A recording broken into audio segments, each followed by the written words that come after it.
إلهي كفى بي عزا أن أكون لك عبدا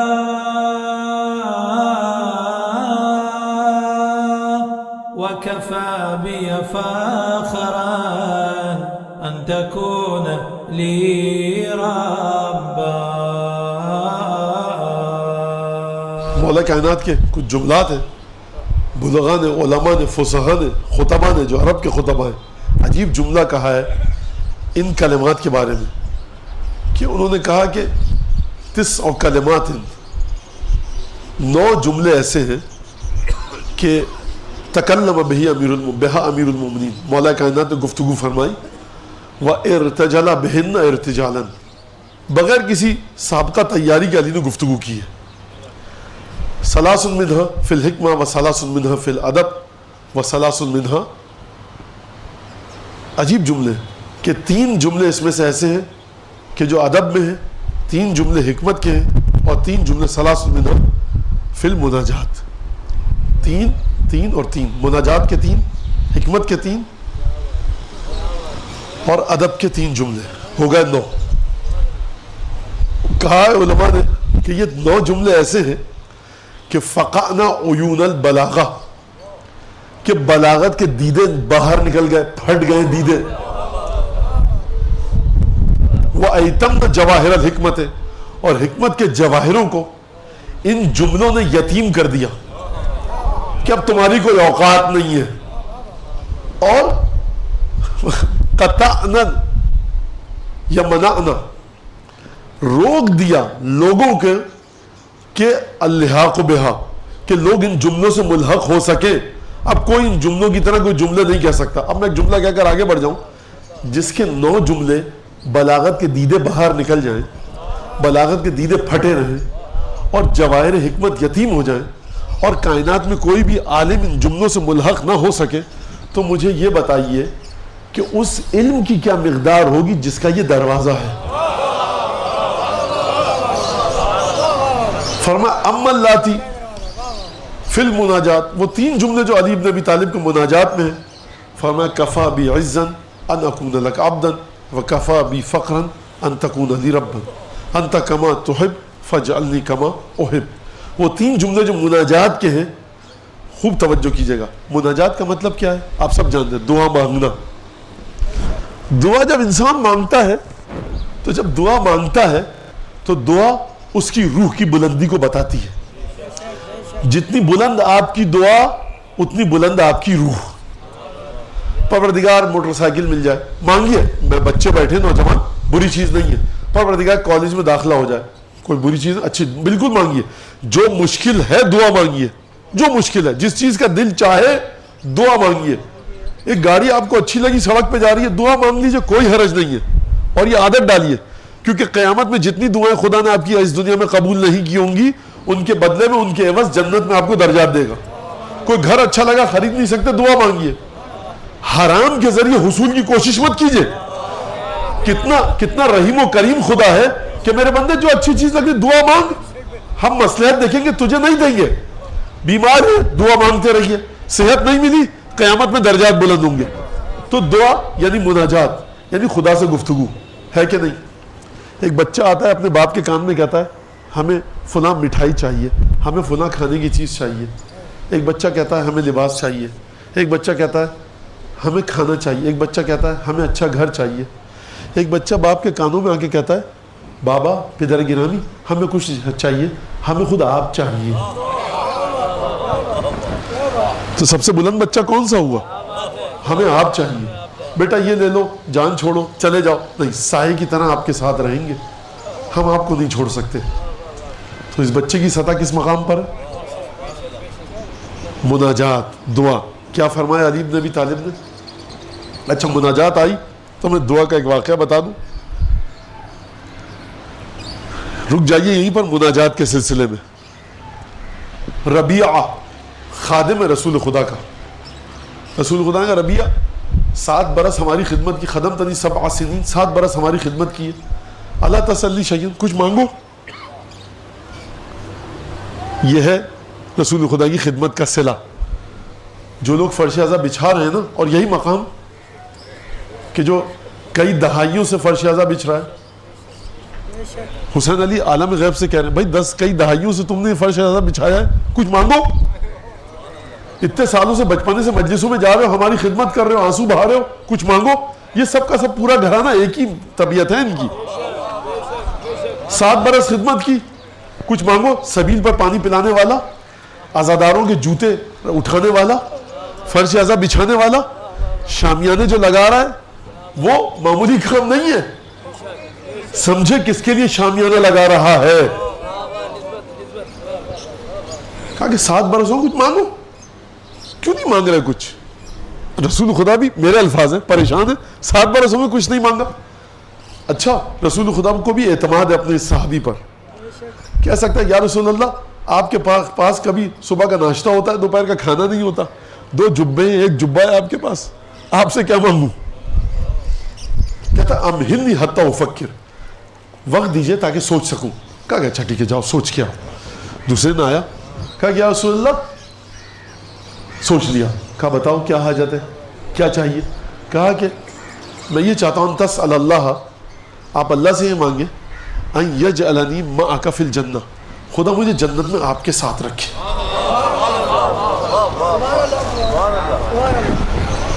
رسول خدا, روایت کے الفاظ علامہ مجلسی لکھتے ہیں, فاطرقا, رسول خدا نے سر جھکایا, سوچنے لگے.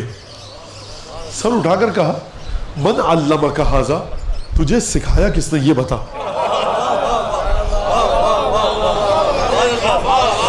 خوب توجہ کیجئے گا, میں نوجوان بچوں سے بھی کہہ رہا ہوں, بزرگوں سے میں اپنے کہہ نہیں سکتا, جسارت ہے, ان کو یہ بات بخوبی پتا ہے, جانتے ہیں. نوجوان بچوں سے کہہ رہا ہوں, اور اگر یہاں میری بچیاں سن رہی ہیں, میری ہم عمر بہنیں سن رہی ہیں, ان سے بھی کہہ رہا ہوں, فرش اعظم پر آئیے, سب سے قیمتی چیز حسین سے مانگیے. سب سے قیمتی چیز وہ روح ہے جو حسین سے متصل رہے. دعا مانگیے حسین ابن علی وہ روح آپ کو عطا کرے کہ جس روح میں حسین ابن علی کی خوشبو ہو, حسین ابن علی کی حکمت ہو, کہ روح خود بخود آپ کو سید الشہداء کے ساتھ رکھے, دنیا میں بھی آخرت میں بھی. کمن علمک ھذا, تجھے سکھایا کس نے؟ یا رسول اللہ گھر گیا, سوچا اگر بہت سارے بیٹے مانگوں تو مر جائیں گے ایک دن, اگر مال مانگوں تو کان الی نفاد, مال بھی ختم ہو جائے گا, میں بھی چلا جاؤں گا. تو میں نے سوچا ایسی چیز مانگوں جو ہمیشہ رہے. اب آپ اندازہ لگا سکتے ہیں اپنے علم سے کون سی چیز ہمیشہ رہے گی؟ جب تک قرآن سے انسیت نہیں ہوگی اور ہم فیہا خالدون کی آیت ذہن میں نہیں ہوگی کہ جنت میں رہیں گے ہمیشہ, جہنم میں رہیں گے ہمیشہ, تو کون سی چیز مانگوں جو ہمیشہ ہو اور وہ ہمیشگی ایسی ہو کہ بلند ترین ہمیشگی ہو؟ کہا جنت مانگو, لیکن جنت ایسی نہیں مانگو کہ رسول سے تمہارا حجرہ بہت دور ہو. این یجعلنی معک فی الجنہ, مجھے جنت میں آپ کے ساتھ رکھے. جنت نہیں چاہیے, جنت چاہیے جو آپ کے ساتھ ہو. تو کیا سمجھ میں آئی بات کہ مناجات دعا آپ کی سطح کو بتاتی ہے, مناجات آپ کے لیول کو بتاتی ہے. مولا کائنات 3 جملے مناجات کے, مولا کائنات کے. کیا فرمایا؟ پروردگار اب علی بن ابی طالب کیا چیز مانگ رہے ہیں؟ اولاد مانگ رہے ہیں, مال مانگیے. اب یہ ایک بڑا طویل موضوع ہے, بالکل کوئی حرج نہیں ہے مال مانگنے میں, اتنا مال ملے کہ آپ کی ضرورتیں پوری ہوتی رہیں. حکم ہے شریعت میں کہ دعا مانگو کہ تمہارا ہاتھ کسی کے سامنے نہ پھیلے. پسند کیا گیا ہے اس کو. مولا عباس کی زیارت کے بعد جو دعا ہے اس میں یہ جملہ ہے کہ پروردگار نہ مجھے اتنا رزق دے کہ طغیان پر اتر آؤں اور فرعون بن جاؤں, اور نہ اتنا کم دے کہ میں بندوں کے سامنے اپنا ہاتھ پھیلاؤں. تو یہ بھی اپنے ذہن میں بات رکھیے گا. مولا کائنات کی سطح دیکھیے آپ. اب یہ بھی گستاخی ہے, استغفار کرنی چاہیے مجھے اس جملے پر کہ مولا کائنات کی سطح دیکھیے. عالم غیب سے جواب آئے گا کہ اپنی اوقات دیکھو پھر ہماری سطح دیکھو, تم ہماری سطح دیکھو گے. یعنی مطلب یہ تھا کہ جو ہم اپنے ناقص ذہن کے ساتھ جناب امیر کی شخصیت کا دیدار کر سکتے ہیں. مناجات کیا فرما رہے ہیں مولا کائنات مناجات میں؟ شروع کہاں سے کر رہے ہیں علی بن ابی طالب؟ دیکھیے, پروردگار کفا بی عزن, علی کی عزت کے لیے یہی کافی, ان اکون لک عبدا, کہ میں تیرا بندہ ہوں, وکفا بی فقرا, پروردگار مجھے فخر کے لیے، مباحات کے لیے، اگر مجھے اکڑنا ہے نا، اگر مجھے اترانا ہے تو میرے لیے ایک چیز کافی کہ تو میرا رب ہے۔ ان جملوں کو تھوڑا سا سمجھ لیجئے مزید، یعنی فخر کے لیے کیا چیز ہوتی ہے جو آپ کی ذات میں خوبصورتی کا اضافہ کرے؟ بندگی باعث ذلت ہے، عبد ہونا، غلام ہونا باعث ذلت ہے۔ مولا فرمانا ہے لیکن اگر کوئی تیرا عبد ہو جائے تو یہ باعث عزت ہے۔ تو میرا رب ہے پروردگار، میرے لیے یہ عزت کافی کہ میں تیرا بندہ ہوں۔ اور پھر فرمایا پروردگار انت کما احب، تو اسی طرح سے ہے جیسا میں محبت کرتا ہوں اور جیسا میں چاہتا ہوں۔ فاجعلنی کما تحب، جیسا تو چاہتا ہے ویسا مجھے بنا دے۔ خوب رک جائیے، ابھی آگے مت بڑھیے یہاں سے۔ یہ کب فرما رہے ہیں علی بن ابی طالب؟ جب 35-40 برس کے ہو گئے، جب 50-55 برس کے ہو گئے، اس وقت کا جملہ ہے، مجھے ویسا کر دے جیسا تو چاہتا ہے۔ تو یہ علی کس مقام پر ہے جو فرما رہے ہیں، عرض کر رہے ہیں بارگاہ خداوندی میں کہ مجھے ویسا کر دے جیسا تو چاہتا ہے؟ تو یہ علی کیا ویسے نہیں ہے کہ جیسا وہ چاہتا ہے؟ چلیے ذرا 50 برس پہلے غار حرا میں رسول خدا کہہ چکے کہ اے علی، جو میں دیکھتا ہوں وہی تو دیکھتا ہے، جو میں سنتا ہوں وہی تو سنتا ہے۔ تو اب مرحلہ ولایت پر تو علی پہنچ چکے ہیں، تو پھر اب علی کی ذات میں کون سی خامی ہے جو مولا فرما رہے ہیں مجھے ویسا کر دے جیسا تو چاہتا ہے؟ یہ علی ابن ابی طالب کے نقص پر دلالت نہیں ہے، کمال پر دلالت ہے یہ جملہ۔ کیسے؟ سن لیجئے پھر بات کو آگے بڑھاتے ہیں۔ یعنی پروردگار تیری ذات لامتناہی، تیرے کمالات لامتناہی، علی نے تیرے وجود کا جہاں تک سفر کر لیا ہے، کہاں تک کا سفر کیا ہے؟ لو کشف الغطا مزدد تو یقینا، اگر پردے گر بھی جائیں میرے یقین میں اضافہ نہیں ہوگا، لیکن پروردگار میرا یقین الگ ہے، تیری ذات کی خوبصورتی جدا ہے۔ پروردگار تیری ذات کی خوبصورتی کبھی ختم نہیں ہوگی۔ پروردگار مجھے اپنی ذات کی خوبصورتیوں سے ہمیشہ متعارف کراتا رہیو، کیونکہ یہ کبھی ختم نہیں ہونے والی، لہٰذا مجھے ہر مرحلے پر اس طرح سے رکھ کہ جس طرح سے تو چاہتا۔ وَثَلَاثًا مِنْهَا،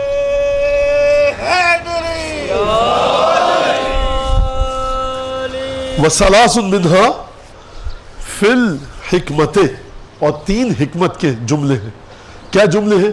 فرمایا المرء مغبون تحت لسانه، ہلاک من لیس یعرف قدرہ، وقیمت کل امرئ ما یحسنہ۔ 3 جملے مولا کے۔ فرمایا برباد ہو گیا، تباہ ہو گیا وہ شخص جو اپنی قدر و قیمت کو نہیں جانتا۔ سماج کے لحاظ سے بڑا عجیب جملہ ہے مولا کائنات کا، ہلاک ہو گیا وہ شخص کہ جو اپنی قدر و قیمت کو نہیں جانتا۔ دوسرا جملہ المرء مغبون تحت لسانہ، انسان اپنی زبان کے نیچے چھپا ہے۔ آپ کو دیکھنا ہے کون کیسا ہے، کھڑا ہوا ہو، جائیے جوتا اپنا پالش کر کے آیا ہے، کیچڑ میں آپ کا لت پت جوتا، اس کے پیر پر، جوتے پر پیر رکھ دیجئے، جو جملہ اس وقت نکلے گا نا اس کی شخصیت کا بیانگر ہوگا۔ جوتے پہ گرد لگا دے کوئی میرے تو میرے منہ سے مغلظات نکلے، اور ایک روح وہ ہے کہ جب عصر عاشور کا ہے وہ کہ حسین اب تو آپ اکیلے ہیں، اب میں کیوں قربان کروں اپنے آپ کو، کیوں مروں، جا کر شہید کیوں ہو جاؤں، تو مولا اب میرے شہید ہونے کا آپ کو کوئی فائدہ نہیں پہنچے گا تو مجھے اجازت دیجئے۔ تو یہ ذات یہ کہے اتنی دور چلا جا کہ صدائے استغاثہ تیرے کانوں میں نہ آئے، اگر آ گئی اور تو نے لبیک نہ کہی تو تو جہنمی ہے۔ یعنی خوب توجہ کیجئے گا، فاطمہ کے بچوں کی عظمت کو سمجھیے، یعنی مجھے تیرا جہنمی ہونا گوارا نہیں ہے، اپنا بے یار و مددگار ہو جانا گوارا ہے، مظلومیت سے شہید ہونا گوارا ہے، لیکن تو مجھے چھوڑ کے جا رہا ہے، لیکن میں یہ گوارا نہیں کر سکتا کہ تو جہنمی ہو جائے۔ یہ ہے مرحلہ حلم کا۔ المر، کتنا فاصلہ ہے، کتنا فاصلہ ہے فاطمہ کی بچوں میں اور عام انسانوں میں۔ المرء مغبون تحت لسانہ، انسان اپنی زبان کے نیچے چھپا ہے۔ ہلاک من لیس یعرف قدرہ، ہلاک ہو گیا کہ جو اپنی قدر نہیں جانتا۔ تیسرا جملہ کیا فرمایا؟ وقیمت کل امرئ ما یحسنہ، ہر شخص کی قیمت وہ ہے کہ جس کام کو بہت اچھے طریقے سے وہ انجام دے۔ وَثَلَاثٌ مِّنْهَا فِي الْأَدَبِ، 3 چیزیں ہیں جو ادب ہیں، یعنی کیا مطلب زندگی کیسے گزارنی ہے. فرمایا اُمْنٌ عَلَى مَنْ شِئْتَ تَكُنْ أَمِيرَهُ وَاحْتَجْ إِلَى مَنْ شِئْتَ تَكُنْ أَسِيرَهُ وَاسْتَغْنِ عَمَّنْ شِئْتَ تَكُنْ نَذِيرَهُ. تم جس سے چاہتے ہو بے نیاز ہو جاؤ، جس سے چاہتے ہو کہ مجھے اس کی ضرورت نہ ہو، اس کی طرح اسی جہز سے بن جاؤ، اس سے بے نیاز ہو جاؤ گے. میں بچوں کے لیے مثال دے رہا ہوں. چاہتے ہو کہ گھر میں اگر تم محتاج نہ ہو بجلی کی کسی آلات کی مرمت کے لیے، تعمیر کرنے والے کے، مرمت کرنے والے میکینک کے، تو اس جیسا کام سیکھ لو، اس سے بے نیاز ہو جاؤ گے. اگر چاہتے ہو کسی کے امیر بن جاؤ، کسی کے آقا بن جاؤ، اس پر احسان کرو. اور چاہتے ہو کسی کے قیدی اور غلام بن جاؤ، اس کے سامنے اپنی ضرورت کا اظہار کرو. یہ علی بن ابی طالب ہے. اور میں اب چلوں لے کر آپ کو اسی سلسلے کے جملے پہ اور آیت سے ربط دے کر مصائب کی طرف آؤں. تقریر کا وقت میرا ختم ہوا چاہتا ہے کہ دیکھیے مولا نے کیا فرمایا، قیمت کل امرئ ما یحسنہ، ہر شخص کی قیمت وہ ہے کہ جس کام کو بہترین طریقے سے انجام دے. خود علی ابن ابی طالب کے جملوں کے ذریعے علی ابن ابی طالب کی قیمت کا تعین کیجئے. ذرا تعین کیجئے کہ اس کائنات میں وجود علی ابن ابی طالب کی قیمت ہے کیا. جملہ گستاخانہ ہے، لیکن اگر خود مولا کے کلام کے ذریعے مولا کی قیمت کا تعین کیا جائے تو پھر ادب کے مطابق ہے، گستاخی نہیں ہے. علی ابن ابی طالب کی قیمت کیا ہے؟ کیونکہ مولا خود فرما رہے ہیں قیمت کل امرئ ما یحسنہ، ہر شخص کی قیمت اتنی ہی ہوتی ہے کہ جس کام کو وہ بہترین طریقے سے انجام دے. پہلے آپ کی قیمت کا میں تعین کروں گا، پھر علی ابن ابی طالب کی قیمت کا میں تعین کروں گا. اور میری کیا اوقات کے تعین کروں، دونوں قیمتوں کے تعین میں مولا کے جملوں سے ہی مدد لوں گا. سنریہم آیاتنا فی الآفاق وفی انفسہم حتی یتبین لہم انہ الحق اولم یکفی بربک انہ علی کل شیء شہید. ترجمہ آپ کے سامنے آ چکا اس آیت کا. ہم اپنی نشانیاں انہیں ان کی ذات میں دکھائیں گے، آفاق میں دکھائیں گے، زمین و آسمان میں دکھائیں گے، اس کائنات میں دکھائیں گے، یہاں تک کہ ان کے لیے ثابت ہو جائے کہ ذات باری تعالیٰ حق ہے. حبیب کیا تمہارا پروردگار ہر چیز پر گواہ نہیں ہے؟ اور پھر اس حدیث کو سنیے، ہر شخص کی قیمت وہی ہوتی ہے، ہر شخص کی قدر و قیمت اتنی ہی ہوتی ہے کہ جس کام کو بہترین طریقے سے انجام دے. علی بن ابی طالب کی قیمت کتنی ہے؟ چلیے خود پوچھیے علی بن ابی طالب سے کہ مولا آپ کی قیمت کتنی ہے. نہج البلاغہ میں علی بن ابی طالب جواب دیں گے. کیا جواب دیں گے؟ فرمایا پروردگار ما عبدتک خوفا من نارک ولا طمعا فی جنتک. پروردگار علی ابن ابی طالب نے تیری عبادت تیری جنت کے لالچ میں نہیں کی ہے، تیری جہنم کے خوف سے نہیں کی ہے. ہر شخص کی قیمت بارگاہ ایزدی میں تقوی ہے. ان اکرمکم عند اللہ اتقاکم، تم میں سب سے زیادہ قیمتی ترین، کریم ترین، اکرم ترین، باعزت ترین، شرافت ترین، بافضیلت ترین خدا کی بارگاہ میں وہ ہے کہ جو سب سے زیادہ متقی ہے. اب جب متقی لوگوں کی دوڑ لگے گی بارگاہ ایزدی میں منزلت کی، تو دیکھیے آپ کے مولا کس مقام پر ہیں. تمام کے تمام متقیوں نے خدا کی عبادت کی یا جہنم کے خوف سے یا جنت کے لالچ میں، لیکن علی ابن ابی طالب نے کس طرح سے اپنی عبادت کی قیمت لگائی. پروردگار نہ علی نے تیری جہنم کو دیکھ کر تیری عبادت کی، نہ جنت کے لالچ میں تیری عبادت کی. میری عبادت تیرے لیے ہے، بل وجدتک اہلا للعبادت فعبدتک. علی نے تجھے لائق عبادت جان کر تیری عبادت کی ہے. یعنی جو وجود خدا کی قیمت ہے وہ علی ابن ابی طالب کی عبادت کی قیمت ہے. یعنی ذات علی ابن ابی طالب کی قیمت توحید ربوبی ہے. اس سے ہٹ کر کوئی چیز علی کی قیمت نہیں بن سکتی.